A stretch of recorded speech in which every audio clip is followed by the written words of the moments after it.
રાધે રાધે મિત્રો, જય દ્વારકાધીશ. માગો વિશ આપે તીશ મારા જય દ્વારકાધીશ. આપણે ઘરેથી હાલતા આવી જાસ.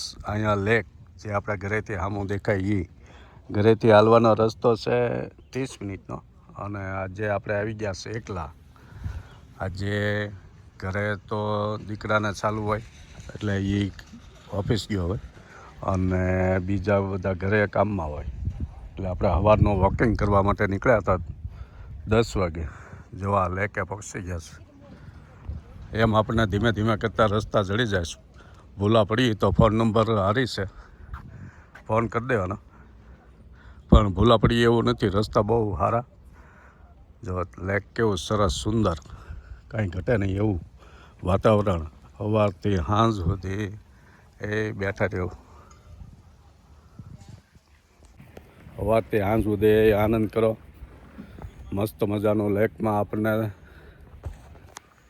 કાંઈ જો કેટલું સુંદર. આ બધી બોટો છે, લોકોને જવું હોય તો જોઈએ કે જો આ લોકો તૈયારી કરે છે. આ એ બધી વસ્તુના ડ્રેસ કોડ હોય. તમારે આમાં જવું હોય તો આ ડ્રેસ હોય, ડુંગરા ચડવા જવું હોય તો આ ડ્રેસ હોય.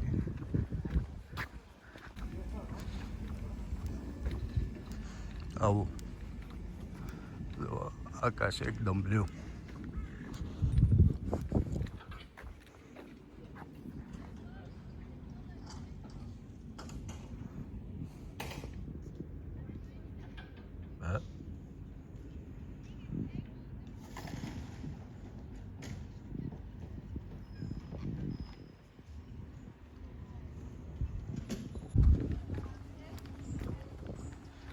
આપણે આગળ હાલતા હાલતા આવી જઈશ આ બાજુ.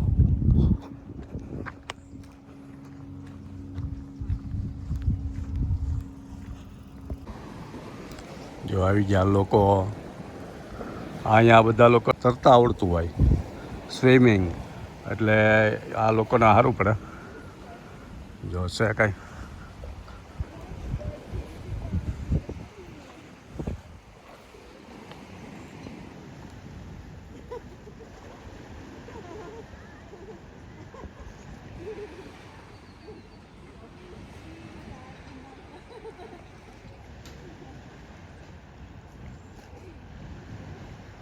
હામો કાઢ.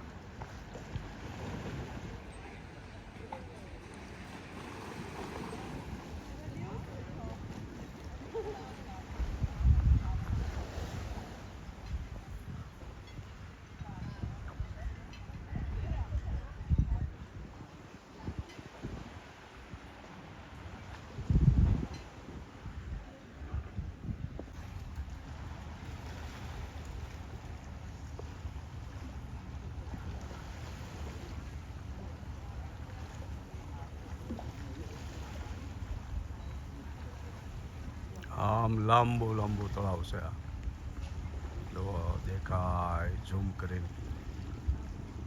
3 દેશોને જોડે છે આ તળાવ: સ્વિટ્ઝરલેન્ડ, ઓસ્ટ્રિયા અને જર્મની.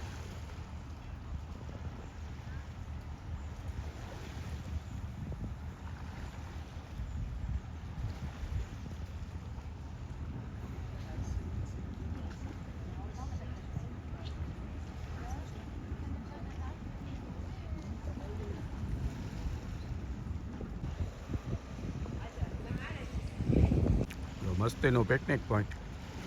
પણ અહીંયા આપણે જેમ લીલા નાળિયેર ને મકાઈ ને બટાટા ભૂંગળા એવું બધું અહીંયા કાંઈ મળે નહીં. આવો, બેહો, આનંદ કરો, નાવ.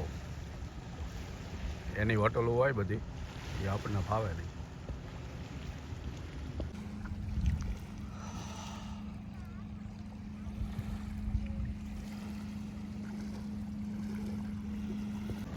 જો આ લોકોની લાઈફસ્ટાઈલ, કમાઓ, એન્જોય કરો.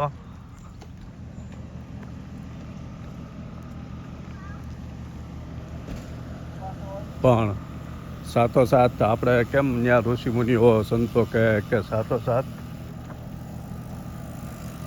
આધ્યાત્મિકતા હોવી જોઈએ. આ લોકોમાં આધ્યાત્મિકતા અત્યારે નથી.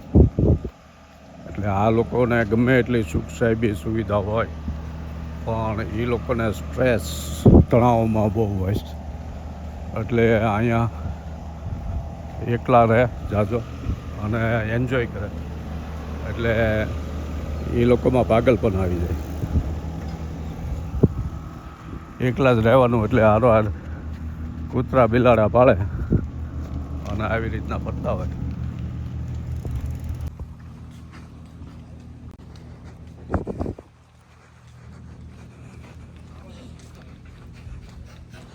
આપણે ત્યાં ઘણા લોકો અભાવમાં જીવે છે, પણ આધ્યાત્મિકતા બહુ છે, એટલે ખોટો તણાવ સ્ટ્રેસ નથી હોતો. આ લોકો સુખ સુવિધા બહુ છે, પણ આધ્યાત્મિકતા નથી, એકલતા છે, એટલે સ્ટ્રેસ ડિપ્રેશન અનુભવે છે.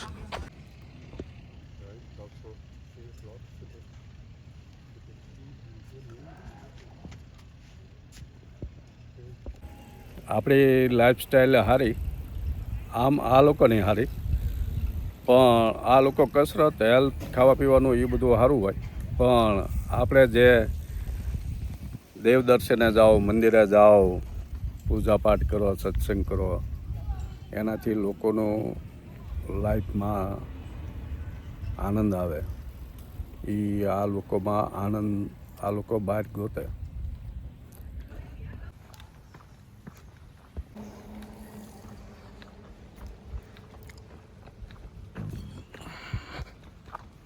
સાઈડ ફોલો કરવાની, જ્યાં હાલવાનું એ સાઈડ ને ગાડીઓ એ સાઈડ.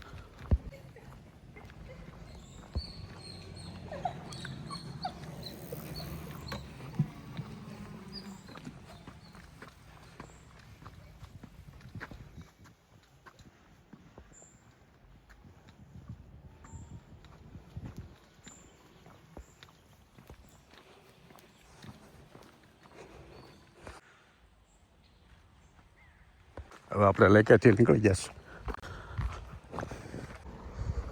આ રસ્તો છે લેકનો.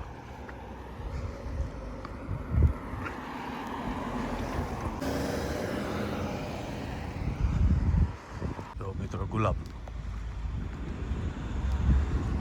ગુલાબના છોડ ગાયો છૂટામાં સરે છે એમને.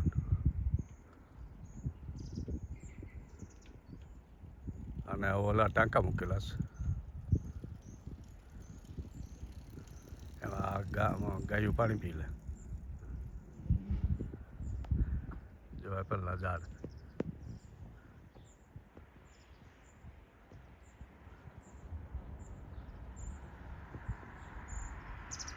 જો આવો રસ્તો પાર કરીને આપણે લેક સુધી ગયા હતા.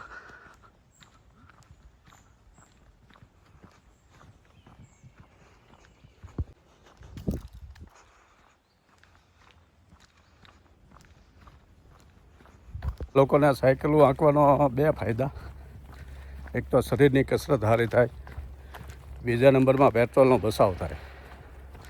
આપણે જે થોડા અંતરે જવાનું હોય, માનો શાકભાજી લેવા, દૂધ લેવા, સુપર સ્ટોરમાં, ડીમાર્ટમાં નજીક જ હોય, પણ આપણે તરત જ એક્ટિવા કે હોન્ડા કાઢીએ અને જાય.